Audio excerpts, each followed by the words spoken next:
News కు స్వాగతం. ముందుగా హెడ్లైన్స్. ప్రధాని మోదీతో చీఫ్ ఆఫ్ ఆర్మీ స్టాఫ్ భేటీ. మరోసారి మానవత్వం చాటుకున్న మాజీ మంత్రి హరీష్ రావు.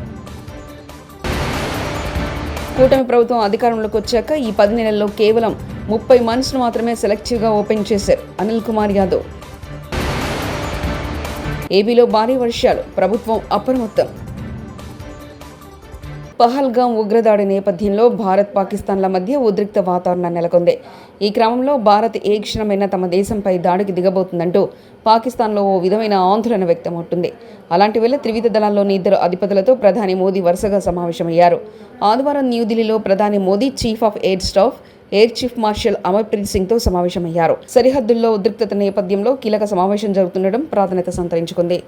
ఆంధ్రప్రదేశ్ రాష్ట్రంలో పలు జిల్లాల్లో ఇవాళ ఆదివారం ఉదయం నుంచి భారీ నుంచి అతి భారీ వర్షాలు కురుస్తున్నాయి.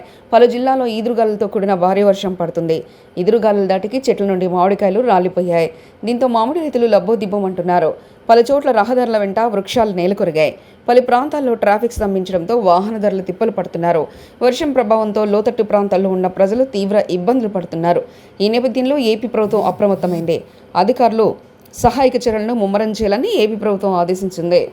ఏపీలో 150 నుంచి 200 మైన్స్ ఉంటే యాక్టివ్ మైన్స్ 100 వరకు ఉంటాయి. కానీ కూటమి ప్రభుత్వం అధికారంలోకి వచ్చే ఇక 10 నెలల్లో కేవలం 30 మైన్స్ను మాత్రమే సెలెక్టివ్గా ఓపెన్ చేశారు. రాష్ట్రం నుంచి ఒకటైన మైన్స్ బయటికి వెళ్ళినా ప్రభుత్వం తరఫున ఎక్కడో ఒక చోట పర్మిట్ కొట్టి తీరాల్సిన వైఎస్ఆర్సీపీ ప్రభుత్వంలో మైన్స్ ద్వారా 150 కోట్ల వరకు ప్రభుత్వానికి ఆదాయం సమకూరింది. కానీ ఇప్పుడు 30 నుంచి 40 కోట్లు కూడా రావడం లేదని అనిల్ కుమార్ యాదవ్ వ్యాఖ్యానించారు. మా నాయకుడికి తెలుసు, మాకు తెలుసు, దాన్ని ఇది చేసుకోవాల్సిన అవసరం లేదు. కానీ ఈ క్రమంలో ఈరోజు రావటం కారణం, ముఖ్య ఉద్దేశం, ఎన్నికలు అయిపోయిన ఒక 3 నెలలు 4 నెలల పాటు నా మీద అనిల్ కుమార్ యాదవ్ 1000 కోట్లు 2000 కోట్లు 3000 కోట్ల రూపాయలు క్వాడ్స్ మొత్తం నడిపాడు, మైనింగ్ దందా నడిపాడు, రకరకాలు వేశారు. సరే, ఎక్కడా కూడా నేను స్పందించలేదు. నా మౌనమే దానికి కామ్గా ఉండటం కూడా జరిగింది. ఇంత పోయింది, అంత పోయింది, ఎంత పోయింది, ఏదేదో రాశారు, చాలా మంది మాట్లాడారు, చాలా మంది ఇది చేశారు. సరే, రైట్, ఎవరికి ఏ మీడియాకి సంబంధించిన వాళ్ళు 100 కూడా వార్తలు రాశారు, అన్నీ కూడా రాశారు. సరే, దాని గురించి ఇప్పుడు నేను మాట్లాడుకోవాల్సిన అవసరం లేదు. ఎందుకంటే దేనికైనా సరే రైట్, ఏది జరిగినా దానికి సంబంధించి ఫేస్ చేసేదానికి కూడా ఇప్పుడు సిద్ధంగానే ఉంటాం. కానీ ఈరోజు ముఖ్య కారణం, నేను రావటానికి కారణం 2. ఈరోజు మా జిల్లా అధ్యక్షుల వారిని కాకాని గోవర్ధన్ రెడ్డి గారి మీద ఇల్లీగల్గా జరుగుతున్నట్టు ఒక కేసు పెట్టడం జరిగింది. దానికి సంబంధించి ఒక ఇది కూడా జరగటం జరిగింది. దానికి సంబంధించి రైట్, వడ్ర కులస్తులకు తమ ప్రభుత్వం అండగా ఉంటుందంటూ మంత్రి ఉత్తమ్ కుమార్ రెడ్డి హామీ ఇచ్చారు. వడ్ర కులస్తులకు తమ ప్రభుత్వంలో పెద్దపీట వేయబోతున్నామని అన్నారు. ఇవాళ ఆదివారం కోదాడ పట్టణంలో వడ్డే ఓబన్న విగ్రహాన్ని మంత్రి ఉత్తమ్ కుమార్ రెడ్డి ఆవిష్కరించారు. ఈ సందర్భంగా మంత్రి ఉత్తమ్ మీడియాతో మాట్లాడుతూ దేశంలో మొట్టమొదటిగా బీసీ కులగణన తెలంగాణ పూర్తి చేసిందన్నారు. సామాజిక న్యాయానికి కాంగ్రెస్ కట్టుబడి ఉందని మంత్రి ఉత్తమ్ కుమార్ రెడ్డి వెల్లడించారు. సుమారు 40-50 ఏళ్ల నుంచి ఇక్కడ 70, 80, 90% ఎన్ఎస్పీ ఆయకట్టు కింద ఉంది. కృష్ణా నదీ జలాలపై కొంత బ్యాక్గ్రౌండ్ ఇవ్వాలి ప్రజాపతిలోకి, అదేవిధంగా అధికారులకి. బచావత్ ట్రిబ్యునల్ ఉమ్మడి ఆంధ్రప్రదేశ్కి కృష్ణానదీ జలాల్లో 811 టీఎంసీలు కేటాయిస్తే గతంలో ఉన్న పాలకులు 10 ఏళ్ల పాటు 2014 నుంచి 2023 వరకు 2014 నుంచి 2023 వరకు ప్రతి సంవత్సరం కేంద్ర ప్రభుత్వంతో వాళ్ళు అందులో 512 టీఎంసీలు ఆంధ్రాకి, 299 టీఎంసీలు తెలంగాణకి ఒప్పుకుంటూ లిఖిత పూర్వకంగా ఇవ్వడం జరిగింది.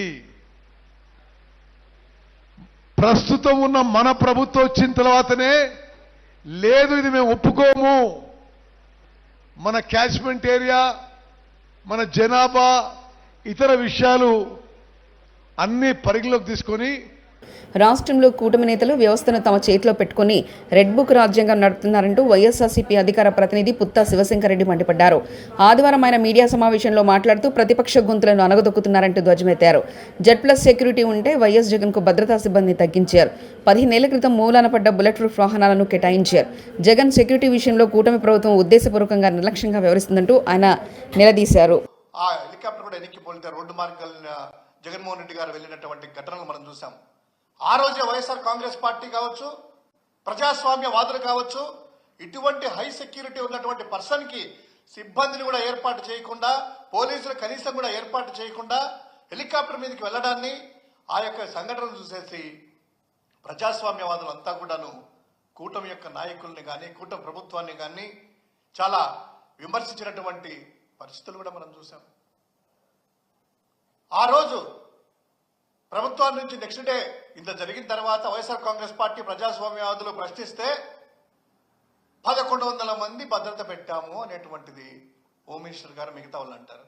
అయ్యా 1100 మంది భద్రత ఉంటే హెలికాప్టర్ దగ్గరికి జగన్మోహన్ రెడ్డి గారి దగ్గరికి ఇంతమంది జనాలు ఎలా వెళ్లారు అంటే 1100 మంది ఆ జనాల్ని కంట్రోల్ చేయలేక పోలీసు వ్యవస్థ ఫెయిల్ అయిందని పోలీసుల మీద ఏమన్నా మీరు చర్యలు తీసుకున్నారా? మాజీ మంత్రి సిద్దిపేట ఎమ్మెల్యే తన్నీరు హరీశ్రావు మరోసారి మానవత్వం చాటుకున్నారు. సదాశివపేట మండలం పెద్దాపూర్ సమీపంలో ముంబై నేషనల్ హైవేపై లారీ బోల్తా పడడంతో 2 కార్లు ధ్వంసమయ్యాయి. ఈ ఘటన స్థానికంగా కలకలం సృష్టించింది. అక్కడున్న పరిసరాలు భయంకరంగా మారాయి. ప్రమాదం జరగడంతో క్షతగాత్రుల అర్తనాదాలు చేశారు. దీంతో ఆ ప్రాంతంలో విషాద చైలాలు ముక్కున్నాయి. ప్రాణాలతో ఉన్నారు. బ్రెయిన్ బట్టి లేపితే కట్టెలు లారీ పిల్లలు బట్టరు. 108 చేసినా వస్తుంది. మీరే వచ్చి బ్రెయిన్ పెట్టి లేపియాలి. 5 కిలోమీటర్ హైవే మీద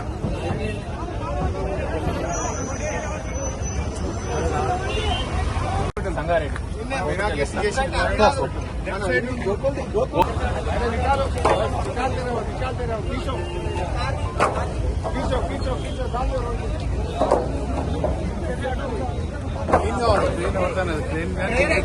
ట్రైన్ అయితే ఆ బండి లేదు.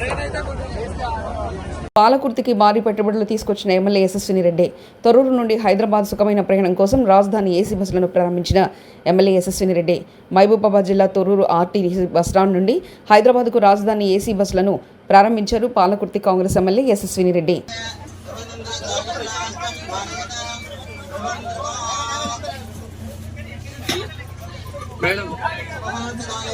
మరి ఇంత నాసిరకమా? నిన్న కురిసిన వర్షం ఈదురుగాలులకు కొట్టుకుపోయిన చెర్లపల్లి రైల్వే స్టేషన్.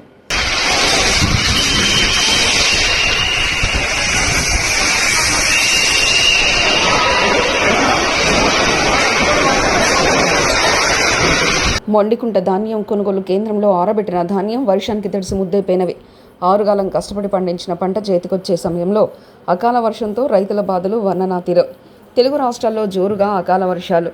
కృష్ణా గోదావరి జిల్లాలో గాలివాన బీభత్సం. ఖమ్మం, ములుగు, మహబూబాబాద్లోనూ వర్షాలు. గాలివానతో పలు జిల్లాల్లో దెబ్బతిన్న పంటలు. తిరుమలలో విశ్రాంతి భవనాల పేర్లు మార్పులు ప్రారంభం. తిరుమలలో వసతి గృహాల దాతలు తమ సొంత పేర్లను పెట్టుకోరాదంటూ టీటీ పాలక మండలి తీర్మానం అధికారంలోకి వచ్చిన తర్వాత ఈ విషయంలో కఠినంగా వ్యవహరించిన కూటమి ప్రభుత్వం. ఇందులో భాగంగా వసతి గృహాల పేర్ల మార్పు.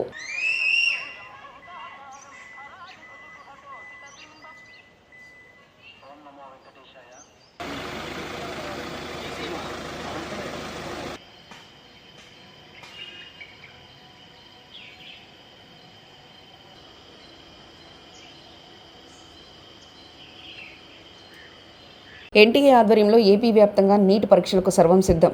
పరీక్షా కేంద్రాల వద్ద భారీ భద్రతతో పాటు కట్టుదిట్టమైన ఏర్పాట్లు చేసిన ఎన్టీఏ ఏపీలో ఈ ఏడాది నీట్ రాయనున్న 65,000కు పైగా విద్యార్థులు మధ్యాహ్నం 2 గంటల నుంచి సాయంత్రం 5 గంటల వరకు నీట్ పరీక్ష, కఠిన ఆంక్షల నడుమ నీట్ నిర్వహణ, విద్యార్థులు ధరించే దుస్తుల నుంచి గోల్డ్ పాదరక్షల వరకు తనిఖీ చేస్తున్న సిబ్బంది. కర్నూలు, తిరుపతి, విశాఖ, అనంతపురం, గుంటూరులో నీట్ కేంద్రాలు.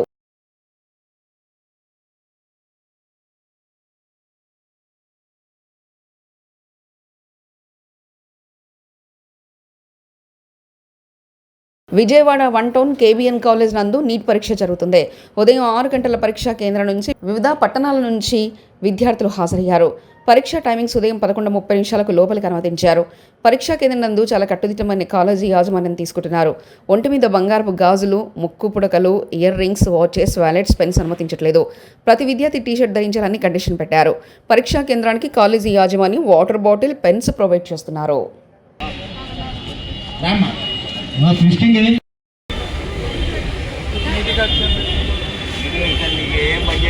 టర్న్ సరే మేము ఉంచండి, కొంచెం పక్కకు వచ్చి చేస్తా ఉన్నా కానీ ఈ షర్ట్ బంద్ చేయదు.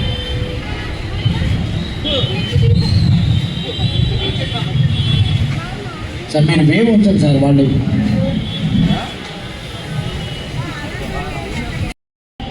ఈ లైన్లో వెళ్ళండి, అందరూ ఇటే వెళ్ళండి అమ్మా, ఇటే లోపలికి వెళ్ళండి, చెక్ చేస్తారు.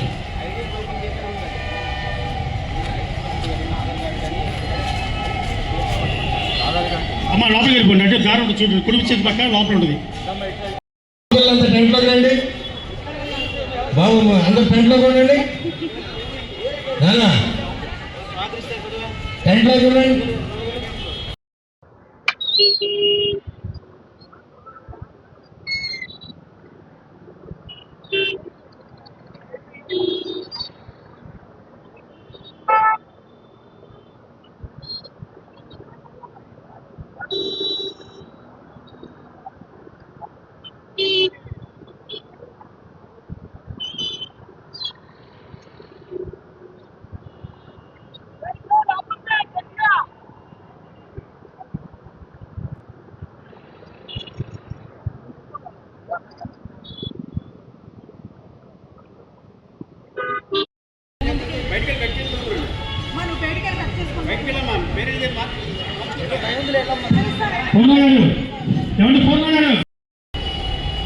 సెకండ్ కలుస్తారని పంపించాను. మీడియాకి అలో లేదు కదా, మీడియాకి అలో లేదు సెంటర్లో.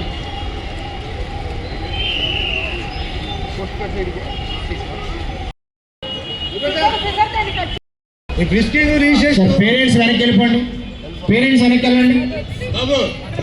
మాది పట్లపరమరి గ్రామం, మండలం. కామినేని ఈశ్వరరావు గారని వెయిట్ లిఫ్టింగ్లో వారు 2 సార్లు ఒలింపిక్ వెళ్ళారు ఆ ఊరి నుంచి.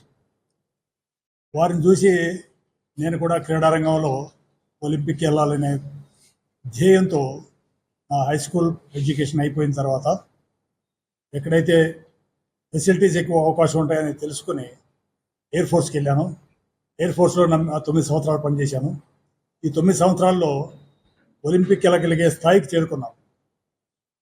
అలాంటి టైంలో రైల్వే వాళ్ళు ఇంకా మంచి ఫెసిలిటీస్ ఇస్తాం, బయటికి రమ్మంటే బయటకు వచ్చాను. కానీ బయటకు వచ్చిన తర్వాత వాళ్ళకి నాకు కుదరలేదు.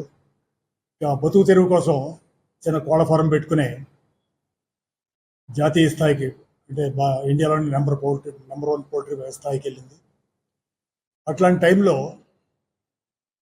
నాకు ఎయిర్ ఫోర్స్లో పనిచేస్తూ ఉన్నప్పుడు జీడి నాయుడు గారనే ఒక పెద్ద ఇండస్ట్రియలిస్టు ఆయన చెప్పిన విషయం, కుటుంబ బాధ్యతలు అయిన తర్వాత తను సంపాదించినంత, వానప్రస్థంలో తను సంపాదించినంత సమాజానికి ఖర్చు పెడుతూ పిల్లలకి మినిమం గ్యారంటీ ఇచ్చి తదుపరి సమాజానికి ఖర్చు పెట్టారు.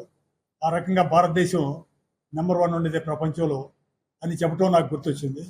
సో అట్లా నేను కూడా బాధ్యతలు అయిన తర్వాత ఏదైనా సామాజిక కార్యక్రమం చేయాలని ఆ వయసులోనే అనుకున్నాను, నాకు 20 ఏళ్ళ వయసులో. సో అదే టైంలో నా కుటుంబ బాధ్యతలు పూర్తి అవ్వటం, ఆర్ఎస్ఎస్తో పరిచయం అవ్వటం, సో అట్లా నేను సామాజిక కార్యక్రమాలు పాల్గొనడం జరిగింది.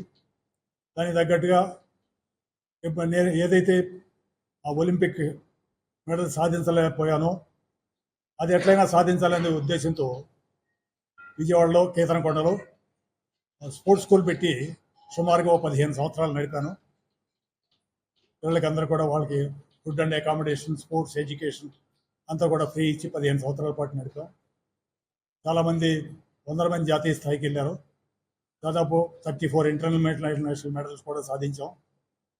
అలాంటి టైంలో నాకు కూడా వయసు పెద్ద అవుతుంది, చాలా సంవత్సరాలు ఇంకా చేయలేను అనే దృష్టితో ఇంకేదైనా మంచి కార్యక్రమానికి ఉపయోగిద్దాం అనే ఉద్దేశంతో అనుకుంటా ఉన్నప్పుడు విద్యాభారతితో పరిచయం అయింది. ప్రధాని మోదీతో చీఫ్ ఆఫ్ ఆర్మీ స్టాఫ్ భేటీ. మరోసారి మానవత్వం చాటుకున్న మాజీ మంత్రి హరీష్ రావు. కూటమి ప్రభుత్వం అధికారంలోకి వచ్చాక ఈ 10 నెలల్లో కేవలం 30 మంత్స్ను మాత్రమే సెలెక్టివ్గా ఓపెన్ చేశారు అనిల్ కుమార్ యాదవ్. ఏపీలో భారీ వర్షాలు, ప్రభుత్వం అప్రమత్తం.